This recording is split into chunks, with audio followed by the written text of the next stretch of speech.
ምንም የተለየ ፍጡር አይደለም ዶክተር አብይ። ይሄ መንግስት ጨካኝ ነው፣ ሰላማዊ መንገድ ልንታገለው አንችልም፣ ርህራሄ የለውም እንዲህ ብለህ ለህዝብ በመናገር ማስፈራራት ገዢውን ፓርቲ መተባበር ነው። ይሄ መንግስት ትልቁ ስልቱ ምን እንደሆነ ታውቃለህ? ጨካኝ ነኝ፣ አረመኔ ነኝ፣ በኔ ላይ የሚያምጽና የሚነሳን ሁሉ እገላለሁ የሚል መልእክት እያስተላለፈ ማስፈራራት እና ጸጥ ረጭ ማድረግ ነው የሚፈልገው። አሁን ያነሳው ጥያቄ ይሄን የአገዛዙን አመለካከት ወደ ተግባር ለመለወጥ የሚያስችል ነው፣ የሚያግዝ ነው። እንዲፈራም እያደረጋችሁት ነው። ይሄ መንግስት ጨካኝ ነው፣ ሰላማዊ መንገድ ልንታገለው አንችልም፣ ርህራሄ የለውም እንዲህ ብለህ ለህዝብ በመናገር ማስፈራራት ገዢውን ፓርቲ መተባበር ነው። በእኔ እምነት ምንም የተለየ ፍጡር አይደለም ዶክተር አብይ። እንደ ማንኛውም ጨካኝ አምባገነን ነው። ማንም ጨካኝ አምባገነን ህብረተሰብ ከተባበረና ጠንካራ ህዝባዊ እምቢተኝነት ካካሄደ ከመሸነፍ የሚያስቀረው ምንም ነገር የለም። በዚህ መተማመን አለበት እንጂ የሆነ ልዩ ተአምር እንደሆነ ልዩ ጭካኔ እንዳለውና እንደሚያስፈራ እንደማይደፈር አድርገን መልእክት ማስተላለፍ እውነቱን ነገር ከማንም በላይ በዶክተር አብይ መንገድ መጓዝ ነው። እሱን የሚጠቅም አጀንዳ ነው እያራመድን ያለ ነው። እኔ ከዚህ መላቀቅ አለብን ብዬ ነው ማምነው። ምንም ልንፈራው የሚገባ አይደለም። ጭካኔው ከፍርሃትም የሚመነጭ ነው። ከራስ መተማመን ማጣት የሚመነጭ ነው። ከድንጋጤ የሚመነጭ ነው። ይሄን ኃይል በደንብ በዝግጅት ብንፈታተነው ይሄ ሁሉ ጭካኔው በኖ ነው የሚጠፋው፣ መግቢያ ነው የሚያጣው። እና እንደተለየ ፍጡር አድርገን እያቀረብን ህዝብን ማስፈራራት ራሱ ትክክል አይመስለኝም። ይሄ አብይን የሚጠቅም አካሄድ ነው። በሌላ በኩል ደግሞ ከነ አቶ ጀዋር ጋር ከነ አቶ ስቄል ጋር ከነ አቶ አባይ ግዴ ጋር ከነ ነአምን ጋር ከነ ይልቃል ጋር ደግሞ የመሰረት ነው አንድ ፎረም አለ። በመስረታ ሂደት ነው ገና። ያ ምን ወዴት አቅጣጫ ነው መሄድ ያለበት፣ ምን አይነት ስራ ነው መስራት ያለበት የሚል ውይይት አድርገን የጠራ ሐሳብ ይዘን ከዛ አስተሳሰብ ጋር የሚሄድ መተዳደሪያ ደንብ እንዲወጣ ተወስኖ ሰዎች ተመድበን መተዳደሪያ ደንቡን እየሰራ ነው ያለን። በድራፍት ደረጃ እያጠናቀቅን ነው። ስለዚህ ምክር ቤቱ በቅርብ ጊዜ ተገናኝቶ ያን ደንብ ያጸድቃል። ካጸደቀ በኋላ ወደ ተግባራዊ እንቅስቃሴ ነው የሚገባው። እዛ ውስጥ ከአብሮነት ኢትዮጵያ የመጣን ሰዎች ያለን፣ ከነናምን ንቅናቄ የመጡ ሰዎች አሉ፣ ከተለያየ ቦታ የኦሮሞ ድርጅቶች ሲያትል ላይ ከፈጠሩት እንቅስቃሴ የመጡ ሰዎች አሉ፣ ከተለያየ አቅጣጫ የመጡ ሰዎች ያሉበት ነው። ከደቡብ የመጡ ሰዎች አሉ፣ የተለያዩ ሰዎች የመጡበት ነው። ስለዚህ ይሄ ነው። አሁን ደግሞ በቅርቡ አውሮፓ ላይ አንድ ፎረም እንደዚሁ ተመስርቷል። ያ ፎረም መጀመሪያ ከዚህ ከአሜሪካ ከፈጠርነው ከአቶ ጀዋር ጋር ከፈጠርነው እንቅስቃሴ ጋር አብሮ እንዲሄድ ነበር የተፈለገው። ግን በሎጂስቲክ ችግር ምክንያት አውሮፓም አሜሪካንም ያለነው በአንድ ጊዜ በአንድ ቦታ ማካሄድ አልቻለም። ስለዚህ እነሱ የራሳቸውን ምስረታ እንዲያካሂዱና ከዛ በኋላ ግን የአብሮነትም የነናምን ንቅናቄም የኦሮሞ ልሂቃን ሲያትል ላይ የፈጠሩትም አካል አሁን አውሮፓ የተፈጠረው ስብስብ ይሄ ሁሉ ወደ አንድ እንቅስቃሴ እንዴት ነው መምጣት የሚችለው፣ እንዴት ነው መተባበር የሚችለው የሚለውን እየተነጋገርንበት ነው። ወደዛ ደግሞ ለመሄድ ሁሉም ፈቃደኝነቱ አለ እና ይሄን እየሰራ ነው ያለ ነው እና ምንም የተቋረጠ ነገር የለም። በጣም ከፍተኛ የሆነ የመተባበር ስሜት ነው እየመጣ ያለው። ነገሮቹ ሁሉ በመመካከር በመደጋገፍ ነው እየተሰሩ ያሉት እና አውሮፓም አሁን ሰሞኑን የተካሄደው እኛ በደንብ የተነጋገርንበት ጉዳይ ነው። አንድ ላይ ማካሄድ ስለማይቻል እነሱ የራሳቸውን ደግሞ አውሮፓ ይመስሩትና ከዛ በኋላ በጋራ ተጣምረን አንድ ላይ ሆነን የምንሰራበትን ሁኔታ እናመቻቻለን ብለን የተነጋገርነው ጉዳይ ነው እንጂ ከኛ የተለየ ነገር አይደለም ማለት ነው። ከአብሮነት ኢትዮጵያም ጋራ ይሄ ስብስብ አሁን መድረንትኑ ፎረም የሚባለው ስብስብ በጋራ ነው እየተመካከር ነው ይሰራል እና በዚህ አይነት እንቅስቃሴ ውስጥ ነው ያለ ነው። ይሄ እንቅስቃሴ በአጭር ጊዜ በጣም ወደ ተባበረ ወጥ ወደሆነ እንቅስቃሴ ይገባል የሚል እምነት አለ። ከዛ በኋላ ምንድነው አጠቃላይ የትብብሩን እንቅስቃሴ ካየን አሁን ዘግይተናል፣ ምንም ጥርጥር የለውም። ይሄ ከዓመታት በፊት እኮ ልንሰራው የሚገባ ጉዳይ ነበር። በእኔ በኩል ታስታውሳለህ አይደል እንዴ? ኖ የነ ዶክተር አብይ አገዛዝ ሊያሻግረን አይችልም። አዲስ የሽግግር ሂደት ነው የሚያስፈልገን። ስለዚህ ተቃዋሚዎች ተባብረን በሽግግር አጀንዳ ላይ መግፋት አለብን፣ በሰላማዊ ህዝባዊ እምቢተኝነት ላይ መግፋት አለብን። ከዓመታት በፊት ነው ያነሳው ጥያቄ። ግን ተቀራራቢ አስተሳሰብ አልነበረንም ያኔ። አደናጋሪ መንግስት ነው የነበረው። ብዙ ሰዎች በተሳሳተ መንገድ ስርዓቱን ይደግፉ የነበሩበት ወይም ደግሞ በመሃል ሁለት ልብ የሆኑበት ሁኔታ ነው የነበረው እና ያ ተገቢ ያልሆነ ጊዜ ወስዷል። ጊዜ አባክነናል፣ ዘግይተናል የሚለው ምን ጥርጥር የለውም። ዘግይተናል። ግን ደግሞ የሀገርና የህዝብ ጉዳይ ብንዘገይም መቅረት ያለበት ጉዳይ አይደለም። በተቻለው ጊዜ የግድ መፈጠር አለበት። ስለዚህ አሁን እነዛ ብዥታዎች ጠርተው ይህ አገዛዝ የማንም ወኪል እንዳልሆነ፣ ለሁሉም ህዝብ ጠላት ሆኖ የመጣ አገዛዝ እንደሆነ፣ የሁሉንም ህዝብ ህልውና የሚፈታተን አገዛዝ እንደሆነ በቂ የሆነ አንደርስታንዲንግ ተፈጥሮ ካልተባበርን በስተቀር ሁላችንም እንጠፋለን፣ ሁላችንም እንጎዳለን የሚል ጠንካራ የሆነ አስተሳሰብ መፈጠር ጀመረ። አሁን ወደ ተግባራዊ እንቅስቃሴ እየተገባ ይሄ እኔ በጣም ቢዘገይም በጎ ጅምር ነው። ይሄን በፍጥነት ማጠናከር ያስፈልጋል የሚል እምነት አለ። ዘግይቷል የምትለው አዎ ከዓመታት በፊት እኮ ልናካሄደው የሚገባ ጉዳይ ነው። ትግሉ 30 ምናምን ዓመት 27 ዓመት መጀመሪያ ያካሄደው ትግል እኮ የተጠለፈው ዝግጅት ባለማድረጋችን እኮ ቁጭ ብለን እንደ ቄሮን እና ፋኖን ውጤት ያመጣሉ ብለን ስለጠበቅን የለም ተቃዋሚ ኃይሎች ይህን ትግል በቁጥጥራችን ስር ማዋል አለብን፣ በእቅድና በስልት በድርጅት ካልተመራ ይጠለፋል ይኮላሻል ስንል ነበርኛ በ2007 በ2008 የሰማን አልነበረም። እንደፈራ ነው በቃ ትግሉ ተካሄደ፣ መስዋዕትነት ተከፈለ። መጨረሻ ላይ ግን አፈጮሌዎች እዛው ኢህአዴግ ውስጥ ያሉ ጠልፈው ወሰዱት። አሁንም ላለፉት 7 ዓመታት ጊዜ ነው ያጠፋነው። ግን የሀገርና የህዝብ ጉዳይ አንድ ቦታ ላይ ተስፋ ቆርጠህ የምታቆመው አይደለም። የፈለገ ብትዘገይ ኤኒ ታይም ተስፋ ሳትቆርጥ ልቀጥልበት የሚገባ ጉዳይ ነው። እኔ አሁን በጣም የበሰለ ሁኔታ እየመጣ በጣም በጎ የሆኑ ተነሳሽነቶች እየተፈጠሩ ሪሊ ይሄ በድርጅት የመጓተቱ ጉዳይ ራስን አሸናፊ አድርጎ ለስልጣን የመብቃት ሰልፊሽ የሆነ ኢንተረስት በጣም እየተረሳ ይመጣል። ይሄ ጉዳይ የህልውና ጉዳይ ነው፣ የሀገርና የህዝብ ጉዳይ ነው፣ የስልጣን ጥያቄ አይደለም የሚለው አስተሳሰብ በጣም በብዙዎቻችን ዘንድ ተቀባይነት እያገኘ ነው እና ይሄን መደገፍ አሁን ማጠናከር ማበረታታት ነው የሚያስፈልገው። እንዳልከው አሁን ይሄ መድረኩ ከተፈጠረ ወደ 2 ወር ሆነው። ያ ማለት ግን 2 ወር ወይም አውሮፓ እንቅስቃሴ እስከሚካሄድ ድረስ ዝም ብለን ተቀምጠናል ማለት ነው። ኮሚቴዎች አቋቁመን ስራዎች እየሰራ ነው። በሳምንት 1 ቀን 2 ቀን እንገናኛለን። እንግዲህ አሁን 3-4 ኮሚቴዎች ውስጥ ስብስቦች ውስጥ ኦልሞስት ዴይሊ ልትለው ትችላለህ። እረፍት የለኝም፣ እንቅስቃሴ እያደረግን ነው። ግን ይሄን ሁሉ ደግሞ ድካም ሊያስቀር በሚችል መልኩ ይሄን የተበታተነ አሰራር ሊያስቀርና ወደ አንድነት ወደ ወጥ ሆነ ትብብር እንዲመጣ ደግሞ ማድረግ ይጠበቃል። ፍላጎቱ ተነሳሽነቱ አሁን ተፈጥሯል። አሁን ከሌሎች የሚጠበቀው ከሚዲያው የሚጠበቀው ከፓርቲዎችም የሚጠበቀው ከህብረተሰቡ የሚጠበቀው ይሄን ነገር የበለጠ መግፋት ማጠናከር መደገፍ ነው። ሪሊ መተቸቱ ላይ ማተኮሩ አይመስለኝም። ትችት ጥሩ ነው፣ የበለጠ ያጠናክረናል፣ ጉርልታችንን እንድናይ ያደርገናል። ዋናው ነገር መተቸቱ አይመስለኝም። ዋናው መደገፉ ነው፣ ማጠናከሩ ነው እና ወደ ትክክለኛው አቅጣጫ የመግባት ሰፊ የሆነ አዝማሚያ እየታየ ነው። ይሄን እንደ ትልቅ እድል ቆጥሮ እንደ ትልቅ እድገት ቆጥሮ የበለጠ እንዲተናገርና ቀደም የጠየቀው ጥያቄ ይሄ ከመድረክ ውይይት ከጽሁፍ ወጥተን በተጨባጭ መሬት ላይ አገዛዙን መጀመሪያ ሊያንቀጠቅጥ የሚችል እየተንቀጠቀጠ ነው፣ ኦልሬዲ ጀምሯል። በወሳኝ መልኩ ማንበርከክ የሚችል ህዝባዊ ትግል በአጭር ጊዜ ማቀጣጠል አለብን። ይሄን ማድረግ አለብን። ይሄን ስናደርግ ከዘገየን ይሄ መንግስት በእኛ ትግል ብቻ አይደለም በራሱ የውስጥ ችግር ሊፈረካከስ ይችላል። ያኔ ይህች ሀገርና ህዝብ ምንድነው ዕጣ ፈንታቸው ወዴት ነው የሚሄዱት የሚለውን ነገር ቆም ብለን ማሰብ አለብን። ስለዚህ በጊዜ የለንም ስሜት ነገ ሳይሆን ዛሬ ነው ይሄን ነገር መስራት ያለብን በሚል ሴንስ ኦፍ አርጀንሲ መንቀሳቀስ ነው ያለው። እኔ በዛ ስሜት ውስጥ ነው፣ በዛ ሙድ ውስጥ ነው ያለሁት። በዛ ሙድ ውስጥ ነው ያለሁት።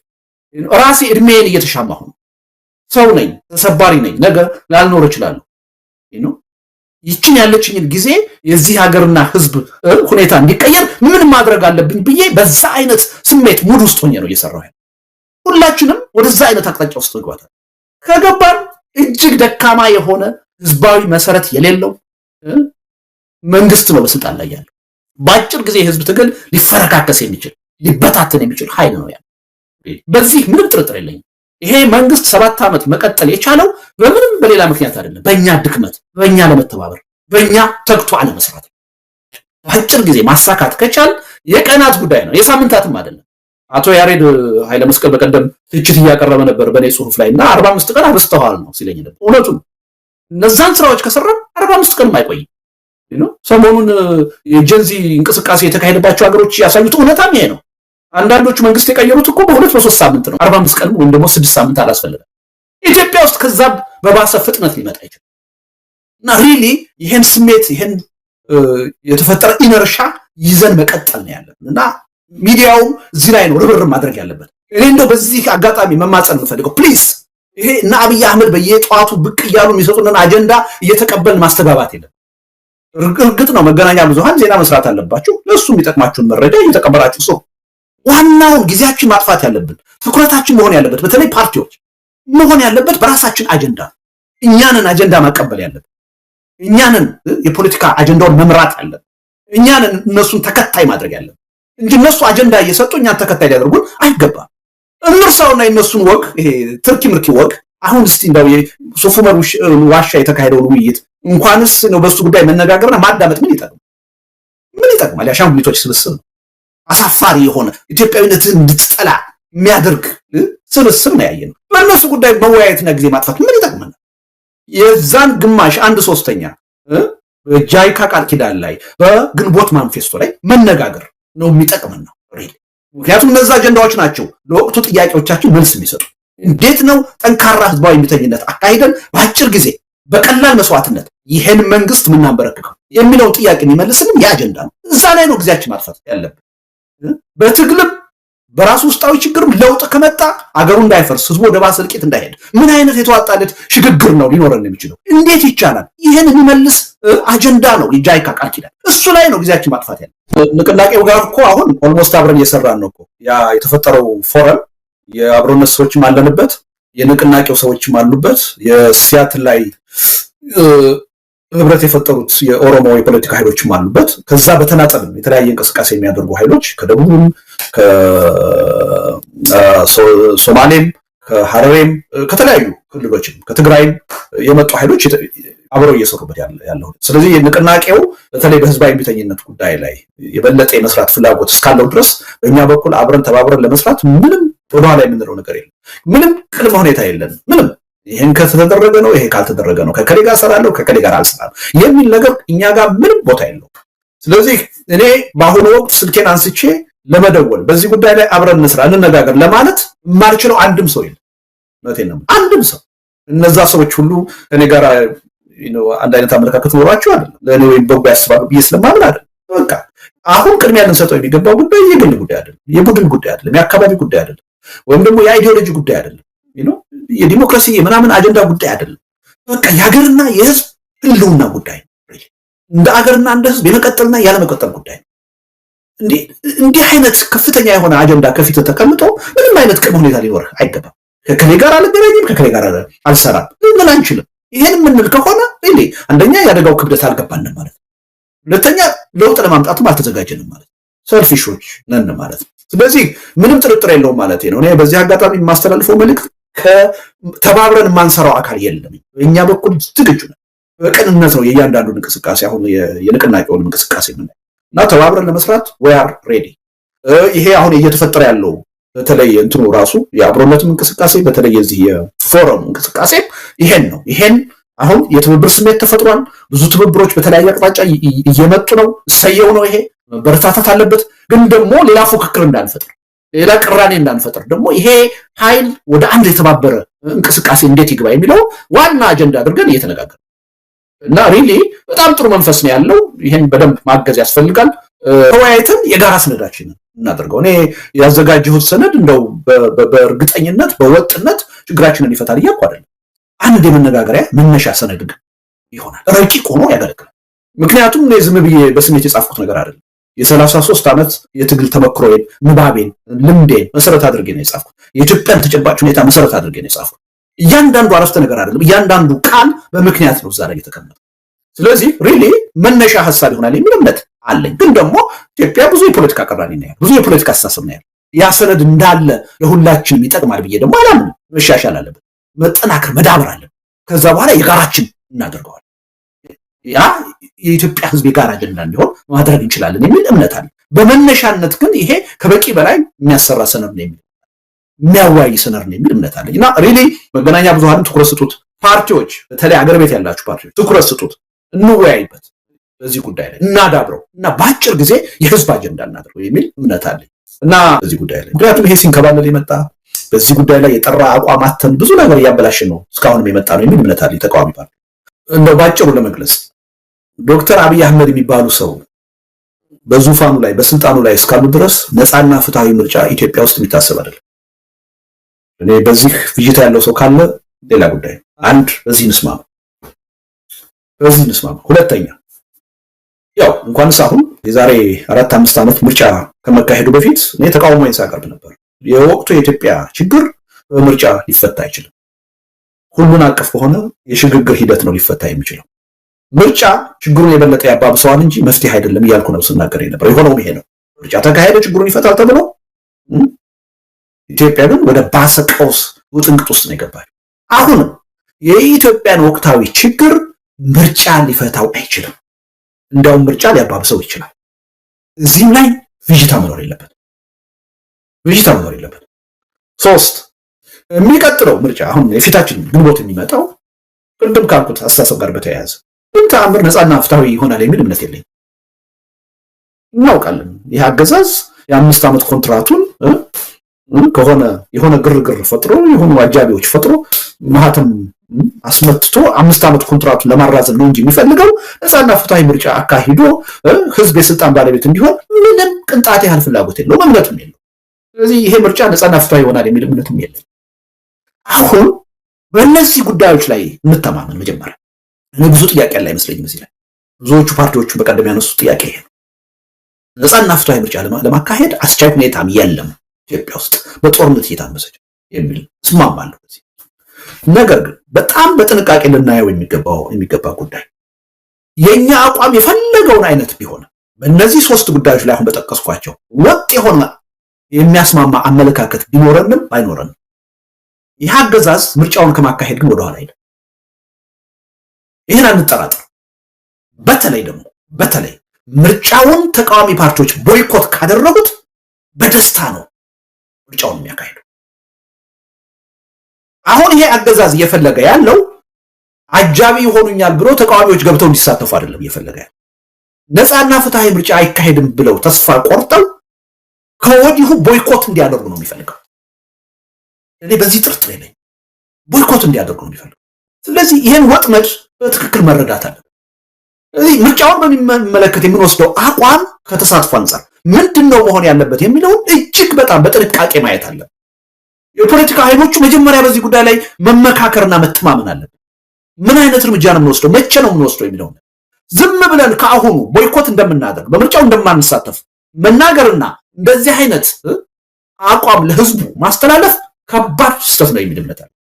ትልቅ ስህተት ነው የሚል እምነት ማለት ያለብን ምንድነው፣ አስቻይ ሁኔታ የለም፣ ተቃዋሚ ፓርቲዎችን በከፍተኛ ተጽዕኖ ውስጥ ነን፣ ነፃና ፍትሃዊ ምርጫ ሊካሄድ የሚችልበት እድል የለም፣ የሀገሪቱን ችግር የመፍታት አቅም የለውም ምርጫ።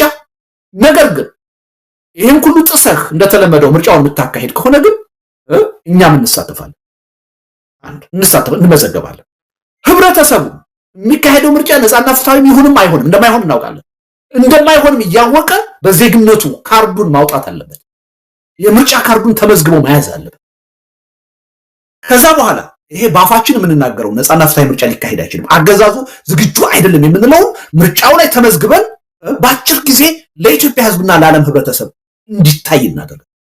ካደረግን በኋላ መቼ ነው ቦይኮት ማድረግ ያለብን የሚለው በጥንቃቄ ነው። ከምርጫው በፊት አይደለም። የምርጫው ሂደት ከተጀመረ በኋላ ህዝቡ ካርዱን ከያዘ በኋላ ተቃዋሚ ፓርቲዎችም ከተመዘገብን በኋላ ነው ቦይኮት ማድረግ ያለብን አስፈላጊ ሆኖ ሲገኝ። ያኔ ምንድን ነው የሚሆነው? ዝም ብሎ ተቃዋሚዎች ቦይኮት አደረጉ አይደለም። ለመምረጥ ከተመዘገበው ይሄን ያህል ሚሊዮን ህዝብ ቦይኮት አደረገ የሚለው ጥያቄ እጅግ መሰረታዊና ወሳኝ ነው። የመንግስትን ሌጂቲመሲ ቅቡልነት የሚያሳጣው እሱ። ስለዚህ ሁለት ነገር ማለት አለብን። አንደኛ ቅድም 3ቱን ነገሮች አስቀምጠን ይሄን መንግስት ነፃና ፍትሃዊ ምርጫ ለማካሄድ የሚያስችል ሁኔታ የለም፣ አንተም ፈቃደኛ አይደለም፣ እኛም እንደዛ አይነት ነገር ለማድረግ የሚያስችል አትሞስፌር ውስጥ አይደለም። ስለዚህ መድረኩ ይመቻች፣ ችግሮቹ ይፈቱ ከልብ በቁርጠኝነት እያሉ መጠየቅ፣ ግፊት ማድረግ አንድ በኩል። በሌላ በኩል ግን ህዝቡን ይሄ መንግስት የ5 ዓመት ኮንትራቱን በግርግር አድሶ ለመቀጠል ስለሆነ የሚፈልገው ዝም ብለህ አታዩ፣ የምርጫ ካርድህን አውጣ፣ ተቃዋሚዎቹም ተመዝገቡ፣ እንግባ። በአጭር ጊዜ የዚህ መንግስት አፋኝነት እናሳያለን። ማፈኑ አይቀርም። ካሳየን በኋላ ነው ቦይኮት ማድረግ ካለብን የምናደርገው። ቦይኮት ስናደርግ ፓርቲዎቹ ብቻ ሳይሆን ፓርቲዎቹ መራጩም ህዝብ ነው ቦይኮት የሚያደርገው። 20 ሚሊዮን ህዝብ ለመምረጥ ከተመዘገበ ቤቱ 11 ሚሊዮኑ 12 ሚሊዮኑ አልመርጥም፣ ነፃና ፍትሃዊ ምርጫ እየተካሄደ አይደለም ብሎ ቁጭ ካለ ይሄ መንግስት ሌጂቲመሲ አይኖርም። አሁን ግን ቦይኮት አድርግ እያለ ለህዝቡ የምንነግረው ከሆነ ወጥተው የሚመዘገቡትና ካርድ የሚወስዱት የገዢው ፓርቲ ሰዎች ናቸው። ተቃዋሚው ቤቱ ነው የሚቀመጠው። ስለዚህ 10 ሚሊዮን ሰው ቢመዘገብ የገዢው ፓርቲ ደጋፊ 10 ሚሊዮን ወጥቶ ይመርጣል። ምንድነው የሚባለው? ነፃና ፍትሃዊ ምርጫ ነው ከተመዘገበው ሰው 100% ወይም 90% የመረጠው መንግስት ነው። ይሄ የገነገነ አስተሳሰብ ነው። ያስተሳሰብ ግን ደግሞ መሰረታዊ ችግራችን ነው የተቃዋሚ ፓርቲዎች የሚል እምነት አለ። ሪሊ ይሄን ጉዳይ ሰከን ብለን ማየት አለብን። በመጀመሪያ ደረጃ አጀንዳ መሆኑ ምርጫው አይቀርም። እኛ ወደድንም ጠላን የምርጫ ዓመት ነው። ዓለም አቀፍ ሚዲያዎች ሁሉ ትኩረት ይሰጡታል። የመንግስት ሚዲያዎች በሱ ዙሪያ ነው እንቅስቃሴ የሚያደርጉት። አጀንዳ መሆኑ አይቀርም። ሁለተኛ እኛው ራሳችንም አጀንዳ ልናደርገው ይገባል የሚል እምነት አለ። መንግስት ለራሱ ጥቅም ለራሱ ፍላጎት አጀንዳ ሲያደርገው እኛ ደግሞ የራሳችንን በሚጠቅም መልኩ አጀንዳ ልናደርገው ይገባል። ይህን ምርጫ ዝም ብሎ ካርድ መጣልና መምረጥ ብቻ አድርገን አንየው። የምርጫውን ሂደት ትግላችንን ለማጠናከር ህብረተሰቡን ለማነሳሳት ለማሳተፍ እንዴት ለራሳችን የትግል ጥንካሬ ልንጠቀምበት እንችላለን ብለን ነው ማሰብ ያለን። ልክ ገዢው ፓርቲ ለራሱ ጥቅም እንደሚጠቀምበት ሁሉ እኛ ደግሞ ይህን የምርጫ ሂደት ለራሳችን ጥቅም እንዴት ነው የምንጠቀምበት የሚለው ሐሳብ ይዘን ነው ወደ ምርጫው መግባት ያለን። ስለዚህ ገዢው ፓርቲ ብቻ ሳይሆን እኛም አጀንዳችን ልናደርገው ይገባል የሚል እምነት አለ። ለምን ማጭበርበሩ አይቀርም፣ ዝግጁ አይደለም ለነጻና ፍትሃዊ ምርጫ። ስለዚህ ምርጫው ሂደት ገና ሲጀመር ያገዛዙ አፋኝነት በጎላ ሁኔታው ይወጣል። ያን ሁኔታ እኛ ከምንናገረው አሁን በባፍ ነው የምንናገረው አይደል? በተግባር መጀመሪያ እናሳየው ለኢትዮጵያ ህዝብ፣ ለዓለም አቀፉ ህብረተሰብ። ያ ጉልበት ነው የሚሆነን። ቦይኮት ስናደርግ ቦይኮት ያደረግነው በተጨባጭ ምክንያት ሰፊ መድረክ እየፈጠራቸው አወያዩ፣ አከራክሩ፣ በዚህ ጉዳይ ላይ እናዳብረው እና በቀጥታ ወደ መሬት ቅድም ወደምትለው ወደ ተጨባጭ ለውጥ እንቀይረው። አለበለዚያ ምንም ዝም ብሎ ሲፈለግ ምንም ሐሳብ እኮ የለም አማራጭ የለም እኮ ይባላል። ብዙ ደክመን አይምሯችንን አስጨንቀን አማራጭ ይዘን ስንመጣ ግን ዋጋም የሚሰጠው የለም የሚወያይበትም የለም። ትግል እንዴት ብሎ ሊጠናከር ይችላል በዚህ መንገድ? ስለዚህ እኔ አሁንም ቢሆን ለመገናኛ ብዙሃን በተለይ ለተቃዋሚ ፓርቲዎች ማሳስበው በእነዚህ ሁለት ሰነዶች ላይ እንነጋገር። ምክንያቱም አገራችን ውስጥ ያሉት አሁን መሰረታዊ ጥያቄዎች ሁለት ናቸው። አንደኛው ምንድን ነው? ይህን የህዝቡን ኑሮ ያመሰቃቀለው አገሪቱን ከመኖር ወደ አለመኖር እየቀየራት ያለው አገዛዝ እንዴት ይለወጥ ነው አይደል? ትግሉ ተጠናክሮ ለአሸናፊነት እንዴት ይብቃ ነው። የግንቦት ማንፌስቶ ይህን ጥያቄ በብቃት የሚመልስ ነው። አንድ ይሄን መንግስት በመታገል ረገድ ትግል አድርገን ውጤት ካመጣ ወይም ደግሞ እኛ ውጤት ከማምጣታችን በፊት በራሱ የውስጥ ችግርና ቅራኔ ቢፈርስ ምን አይነት የሽግግር ሂደት ነው የሚኖረን ወደ በጎ ነገር የሚያሸጋግር የሚለው ጥያቄ በኢትዮጵያ ህዝብ ዘንድ ያለ ጥያቄ ነው። በዲፕሎማቲክ ኮሚኒቲ ዘንድ ያለ ጥያቄ ነው። ይሄን የጃይካ ቃል ኪዳን የሚመልስ ነው። ስለዚህ መሰረታዊ በአገሪቱ አሉ የሚባሉ ቁልፍ የፖለቲካ ሁለት ጥያቄዎችን የሚመልስ ሰነድ ነው። በእነዚህ ሰነዶች ላይ ማንወያይ ከሆነ ትግል እያደረግን ነው ብዬ አላምንም። የትም እንደርሳለን የሚል እምነት የለኝ።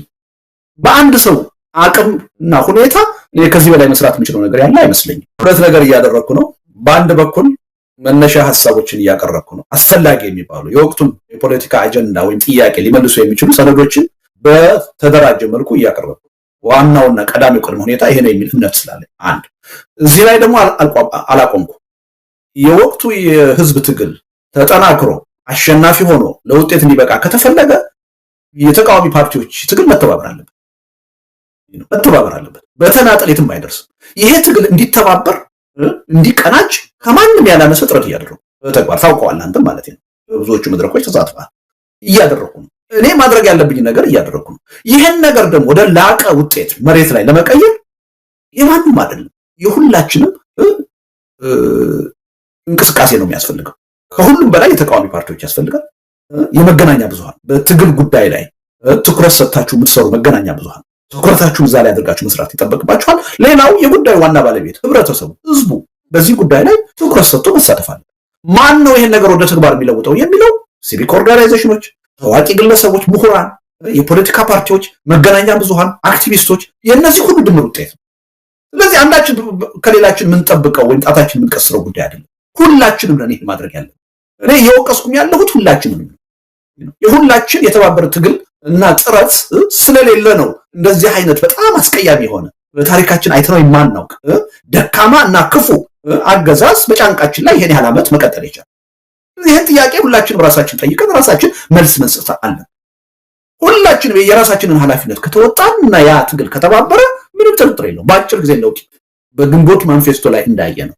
እኛ የቤት ስራችንን ከሰራን እነዛን 11 ቅድመ ሁኔታዎች ከኛ የሚጠበቁትን በአግባቡ እና በበቂ ሁኔታ ከሰራን ይሄን መንግስት ቢበዛ በ45 ቀን የህዝባዊ እምቢተኝነት ትግል ማሸነፍ ማንበርከክ ይቻላል። አንድ ሰው ይሄን ቻሌንጅ ሊያደርገኝ ሊሞክተኝ ሲሞክር አላየሁ። ይሄ አይነት ሐሳብ ላይ ነው ዛሬ መወያየት ያለብን እና ማን ነው የሚለው አንተም እኔም ይሄን ዝግጅት እያዳመጡ ያሉ ሌሎች ሁላችንንም ያቺ አገር እንድትቀጥል ልጆቻችን አገር እንዲኖራቸው የምንፈልግ ሁሉ ህዝባችን ከዚህ በላይ እልቂት እንዳይደርስበት የምንፈልግ ሁሉ የጋራ ኃላፊነት ነው ያለብን። በተለየ ሁኔታ የተለየ የዜግነት ግዴታና ድርሻ ያለው ግለሰብ በዚህ ጉዳይ የለም። ስለዚህ ለጥያቄ ቀጥተኛውና አጭሩ መልስ ማን ነው ይሄን ማድረግ ያለበት? ሁላችንም ነን። ቢያንስ ይሄ አገዛዝ ለኢትዮጵያ አይበጅም፣ ለህዝቡ አይበጅም። ይሄ አገዛዝ በስልጣን ላይ ከቀጠለ አገሪቱን ያፈርሳታል፣ ህዝቡን ለበለጠ እልቂት ይዳርገዋል ብለን የምናምን ኃይሎች ሁሉ መረባረብ አለ እና መልሱ አጭር ከሁላችንም ነው የሚጠበቀው። አንገርኩት ነገር የምታስታውስ ይመስለኛል። ያው ሁለት አይነት አስተሳሰብ አለ ኢትዮጵያ ውስጥ፣ ምናልባት ሶስት አይነት እንለው እንችላለን። አንደኛው ኢትዮጵያ ውስጥ ለውጥ መምጣት የሚችለው አሁን በስልጣን ላይ ያለውን አምባገነን መንግስት ማሸነፍ የምንችለው በትጥቅ ትግል ብቻ ነው የሚል አስተሳሰብ ያላቸው ኃይሎች አሉ። አንድ። ሁለተኛው የለም በትጥቅ ትግል አይደለም በሰላማዊ ትግል ነው ልናስወግደው ልናሸንፈው የምንችለው የሚል ደግሞ አመለካከት ያላቸው ዜጎች አሉ፣ እኔን ጨምሮ። ሶስተኛ ደግሞ አለ በሁለቱም ቅንጅት ነው። የትጥቅ ትግሉም ያስፈልጋል፣ ሰላማዊ ትግሉም ያስፈልጋል። እነዚህ ሁለት ትግሎች ካሉ ነው ዘላቂ የሆነ መፍትሄ የሚመጣው የሚል ደግሞ አስተሳሰብ አለ። ስለዚህ ሶስት አስተሳሰቦች አሉ መሬት ላይ። ሶስታችንም ማለት ነው የየእምነታችንን ይዘን አመለካከታችንን ይዘን በተግባር ከሰራን ለውጥ ይመጣል የሚል እምነት ነው ያለ። ለምሳሌ የትጥቅ ትግል የሚያምኑ ኃይሎች እነ ፋኖ እነ ኦላ ከኛ የተሻሉት በምንድን ነው ብንል እነሱ በተግባር ያመኑበትን ነገር እያካሄዱ ውድ የሆነውን ምትክ የሌለውን ህይወታቸውን ጦር ግንባር ላይ አሰልፈው እየተዋጉ ነው ያሉት። በሚያምኑበት ስልት በተግባር እንቅስቃሴ እያደረጉ። ነገር ግን በሰላማዊ ትግል የምናምነው ግን ያን እያደረግን አይደለም። በህዝባዊ ቢተኝነት የምናምነው ግን በአብዛኛው እያወራን ነው እንጂ በተግባር መሬት ላይ ያን ትግል እያካሄድ ነው አይደል። በዚህ መልኩ ይበልጡናል እነሱ። ይሄን መረዳት አለብን። ከዚህ ድክመታችን ወጥተን በተግባር የምናምንበትን ስልት መሬት ላይ ለመፈጸም ጥረት ማድረግ አለብን የሚል እምነት አለ። ስለዚህ አንደኛ በኢትዮጵያ ተጨባጭ ሁኔታ የትጥቅ ትግል ብቻ ነው የሚሉትም ያን አስተሳሰብ ይዘው የትም ይደርሳሉ የሚል እምነት የለኝም። በሰላማዊ ትግል ነው ለውጥ መምጣት የሚችለውና የሚገባው የምንልም የፈለገውን ያህል ይሄ አይነት አቋም ቢኖረንና ይሄን አቋም ብናራምድ አሁን ያለውን የትጥቅ ትግል ማስቀረት እንችላለን የሚል እምነት የለኝም። ምክንያቱም የኢትዮጵያ ነባራዊ ሁኔታ ያገዛዙ ባህሪ ኢትዮጵያ ውስጥ እነዚህ ሶስት አመለካከቶች እንዲኖሩ የግድ ብሏል። ምክንያቱም ይሄ አገዛዝ በሰላማዊ ትግል መሸነፍ አይችልም ብለው የፖለቲካ ምህዳሩ መጥበቡ አማሯቸው ሐሳባችንን የመግለጽ መብት የለንም፣ በሰላማዊ መንገድ የመታገል እድል አተናል ብለው ጠመንጃ እንዲያነሱ ያስገደዳቸው አገዛዙ። ባለው አፈናም ቢሆን ባለው ጫናም ቢሆን ሰላማዊ ህዝባዊ ቢተኝነትን ማካሄድ ይቻላል ብለን ደግሞ ምናምን ኃይሎች አለ። የሁላችንም ትግል እዚህ አገር ላይ ኢትዮጵያ ውስጥ እንዲኖር ኢትዮጵያ ውስጥ ያለው ነባራዊ ሁኔታ የግድ ነው። አንዳችን ሌላችንን በማውገዝ ልናስቀረው አንችልም። ለዚህ ነው አሁን የትጥቅ ትግል የሚያካሂዱ ኃይሎችን አንድም ቀን አውግዤ አላውቅም። አለማውገዝ ብቻ አይደለም፣ ለምን ትጥቅ እንዲያነሱ እንደተገደዱ ሪኮግናይዝ አደርጋለሁ። ይሄን ህብረተሰቡም አንደርስታንድ እንዲያደርግ ጥረት አደርጋለሁ። እነዚህ ኃይሉ ጠመንጃ ያነሱት ወደው አይደለም። በቅርቡ አቶ ኩማ ደመቅሳም ይሄን ተናገሩ ሲባል ሰምቻለሁ።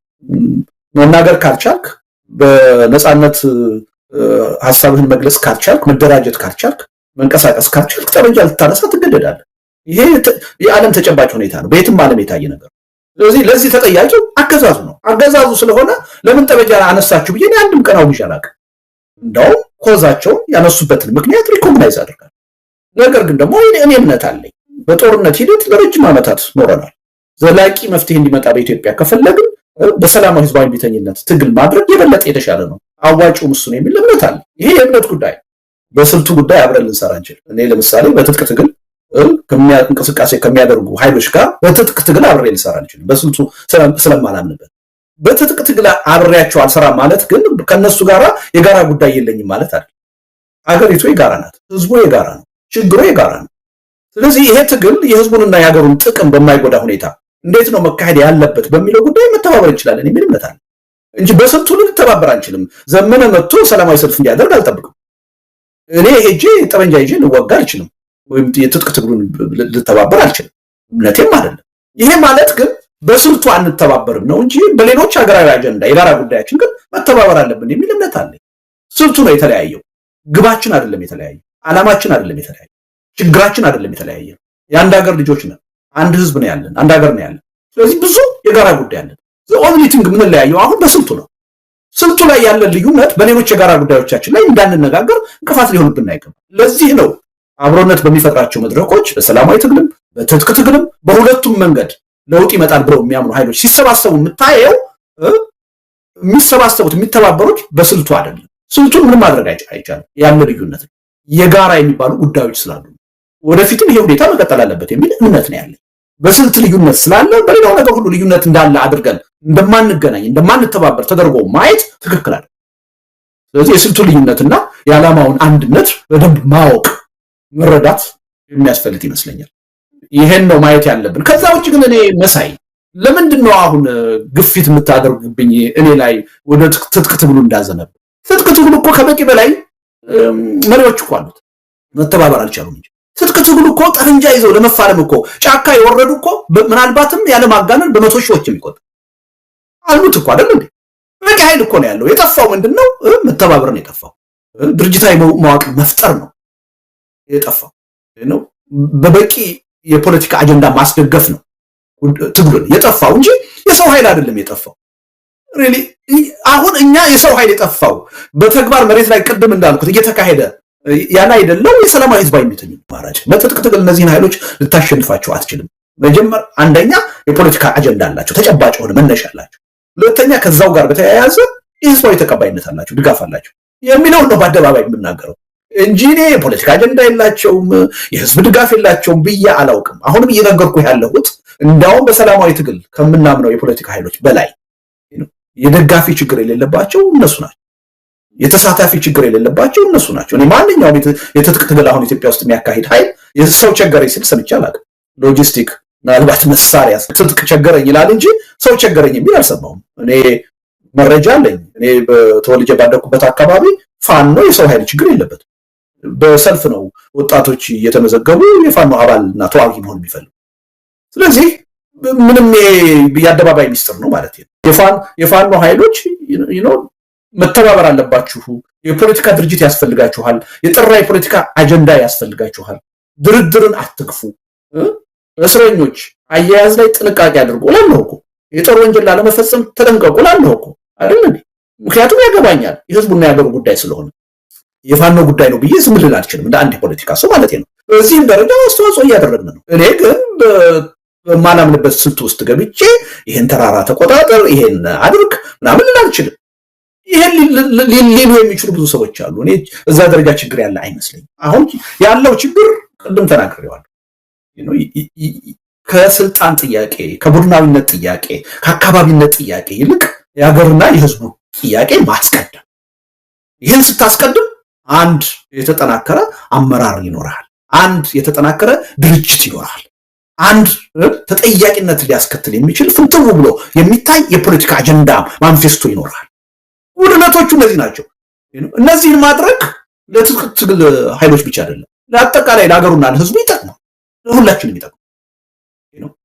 አገሪቱ በግርግር ወደፊት ቀውስ ውስጥ እንዳትገባ እንዳትፈርስ ድርጅት ባልተፈጠረበት ሁኔታ፣ በአንድ በኩል ጠንካራ ድርጅት ባልተፈጠረበት ሁኔታ፣ የጠራ የፖለቲካ አጀንዳ ባልተያዘበት ሁኔታ፣ እርስ በርስ ደግሞ የትጥቅ ትግል የሚያደርጉ ኃይሎች መተባበር ባልቻሉበት ሁኔታ ሁሉም ወደ አዲስ አበባ ቢቃረቡ ሀገረ ካውፔ የገጠማት ችግር ነው የሚገጥመን። ያ ደግሞ ሁላችንንም ነው ሰለባ የሚያደርገን። ለዚህ ነው እየመከርን ያለ ነው እነዚህን ሁኔታዎች አሟሉ እያለ። እኔ ከዚህ በላይ ልደቱ ሄዶ ሌላ ነገር እንዲያደርግ መጠበቅ እኔ ጥቅም ያለው አይመስለኝም። የእውቀቱም የለኝም፣ በትጥቅ ትግል የለኝም፣ ልምዱም የለኝም። የኔ ልምድ የፖለቲካ ትግል ነው፣ ሰላማዊ ትግል ነው። በዛ ልምዱ ባለኝ እውቀቱ ባለኝ ነው የበለጠ ላገለግል የምችል እንጂ በማላምንበትም ልምዱም እውቀቱም በሌለኝ ሴክተር ገብቼ ብንደፋደፍ ምን ይጠቅማል? ምናልባት ተጨማሪ ችግር ነው መሆነው ለነሱ እንጂ አልጠቅማል። ስለዚህ በዚህ መልኩ በቅንነት ጉዳዩን እኔ እስከሚገባኝ ድረስ ለምሳሌ የአብሮነት ትዕይንተ ህዝብ ባካሄድንበት ጊዜ ለህወሓት ቅርበት ያላቸው ሰዎች ነበሩ። ሰላማዊ ትግሉን አንቃወሙም ነው ያሉት። የኦላ ተወካዮች ነበሩ። ሰላማዊ ትግሉን አንቃወሙም ነው ያሉት። የፋኖ ተወካዮች ነበሩ። ዘመነ ነበረ። ሰላማዊ ትግሉን አንቃወሙም፣ እንደውም ተጠናክሮ መካሄድ አለበት ነው ያሉት። እነማን ናቸው ታዲያ ይህን ጥያቄ የሚያቀርቡት? እነ ልደቱ የሚያቀርቡት የሰላማዊ ህዝባዊ እምቢተኝነት የትጥቅ ትግሉን ለማጣጣል ነው፣ ተቀባይነት ለማሳጣት ነው የሚሉት እነማን እንደሆኑ ራሱ አይገባኝም። አይኖሩም እያልኩ አይደለም። እነማን ናቸው? ይምጡ፣ በመድረክ እንነጋገር፣ እንወያይ የሚሉት ሐሳብ ተጨባጭነት አለው? ይጠቅማል? አይጠቅም።